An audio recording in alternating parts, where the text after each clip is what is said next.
Before this video starts, I want to give a huge shout out to Zumoto, the person who drew my character. His Discord will be down in the description. Have you ever wondered how Roblox games manage to attach armor or weapons to characters? Your first thought is they probably use weld constraints, rigid constraints, or the older version welds. Now, if this was the first thing that came to your mind, then unfortunately, you would be wrong. Thankfully, there is an alternative, and in my experience, I would consider an upgrade.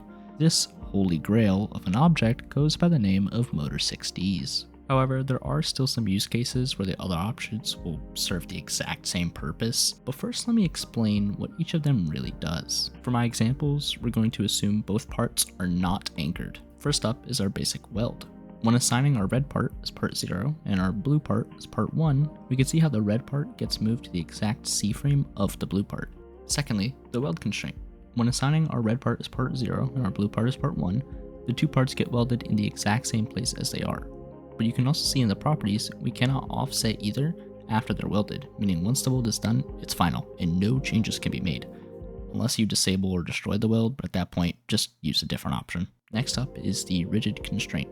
For this one, we first must add an attachment into each part that we want to put together.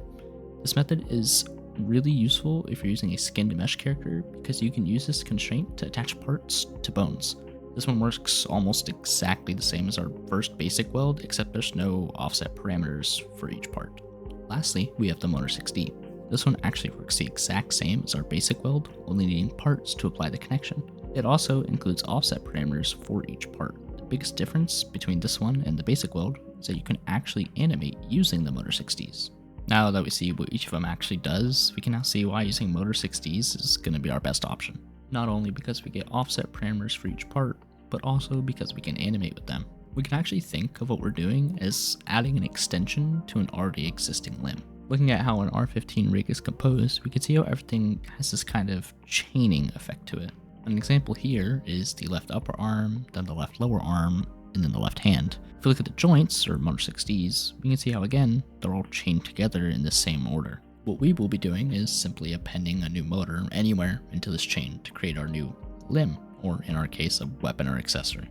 Here are some things to keep in mind before we begin typing up our system. Firstly, make sure each item you create is in a model and that this model contains a primary part. Secondly, make sure all the parts inside the model contain different names. And third, understand that this system you're about to make is the best one out there and that nothing made by anyone else will ever beat it. For this system, I will be taking an object-oriented approach because I think it makes the most sense for what we're trying to do. Start off by creating your weld handler module script inside of replicated storage. You could put it anywhere, I just like it here. Inside of it, delete everything and let's create the beginnings of the OOP workflow. But before any functions are created, let's go ahead and make our custom types. Our first type is going to be our item data. This is going to define the properties of each item that we create. Our second one is going to be the slightly more complex one, and it should look like this. Okay, let me explain what this actually is because it does look a little weird. Starting from the top, we have our folder. This is going to be the folder inside of our rig or character, which will contain all of our objects we weld or attach to it. Our rig, well, it's our rig. Welded. This is going to be a table of objects welded to each part of our rig. An example for an R6 rig would look like this. With a structure like this, we can easily see what items are welded to what part of the body. But you might be thinking, but tech lead, we already have the folder. What do we need a table for?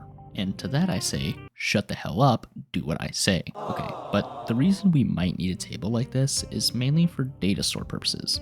You see, assuming this is going to be implemented in an already existing game or project, or even if you're just starting off, you can easily take this table and slap it right into a data store since it's all just strings.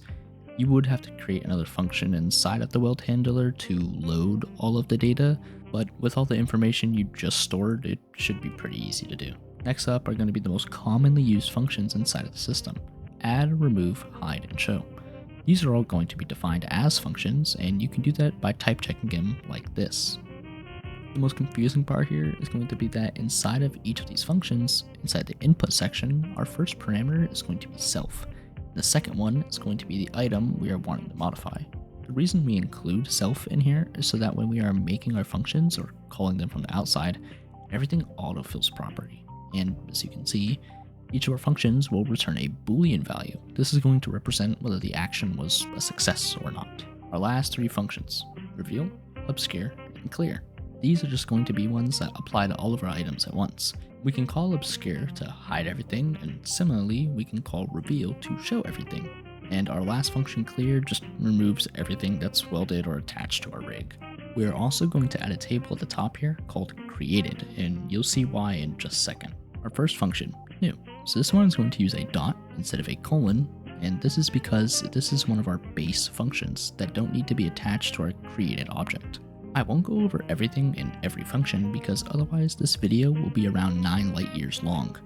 I'll just explain the hard or confusing stuff.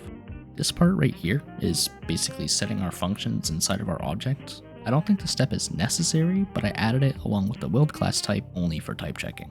Our second function, get. This function is only here in case you want to access another character's weld object from a separate script other than from where it was created.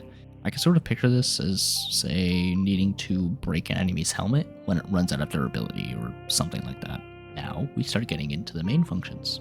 But wait, let me show you how things need to be set up inside the Explorer before we start putting these puzzle pieces together. Here's an example of how a helmet should be set up. Inside of our weld handler module, we're going to put all of our items inside of here. But basically we add a module script with the name of whatever item we want. And then parented to the script will be the model for which we want the item to be. Then going inside of this module script, we will then return a table defining the model, offset, and part of which we want this item to contain. Should be pretty self-explanatory. Now we go to our add function. We start off by getting our item data by searching for our module and then requiring it. This here is our for loop, and this just essentially connects our model together using weld constraints, since in this case we actually want to keep the offsets of each part that is inside of our model. The only part we want to skip adding a weld to is the primary part, since we will be connecting our motor 6D to it. This weird looking part here kind of explains itself with the comment. We then name the model the name of the item for organization. We then instantiate our motor and assign the parts properly. And then at the end, we insert it into our weld table, then return true to verify it was a success. If you are wondering why it looks like we are welding the player's arm to the primary part of our item, well, that's because we are. In this case, specifically when we are welding things to characters, the order doesn't matter too much as it will look the exact same. The reason I have it technically backwards is so that in the animation editor, the item attached to the body part will display as if it were a child to it. Next up is our remove function. First, let's get our item data, and then we get our model from our items folder, and then we just destroy it. We then find and remove it from our welded table. Nice and simple. Our hide function. Let us first find our model inside of our folder of items. We then loop through every base part and create an attribute on them, and setting the value of this attribute as the current transparency of our part. We then set the part transparency to 1, and the reason we create an attribute with the previous transparency is because some items you might want to have a transparent part, and just changing the parts from 0 to 1 and vice versa will completely ignore the semi-transparent parts. Let's also go ahead and set an attribute on the model itself to indicate whether it has been set hidden or not. Next up is our show function. This essentially does the reverse of everything we did in the hide function, nothing too complicated here. The next three functions that we make are simply going to be ones that just apply the same function to every item that's currently welded to your character. This is also why it's nice to have our welded table, and it just makes it easy to apply or call the same functions to everything at once. Obscure just hides everything, reveal just shows everything, and clear just removes everything. Our final function, destroy. This just goes through and destroys everything connected to our weld class. The folder, each item, it clears the table, and it removes itself from the created table so no memory leaks occur. Now that we have everything we need, I'm going to show you a test script which I made that just shows you what some of these functions are going to do. Our first variable is just requiring our weld handler. Second is going to be the path to the rig.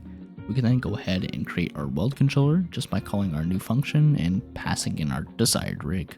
We can also see here that we can use our get function to also get our weld controller, assuming one is already created for the rig. And here's it working in action.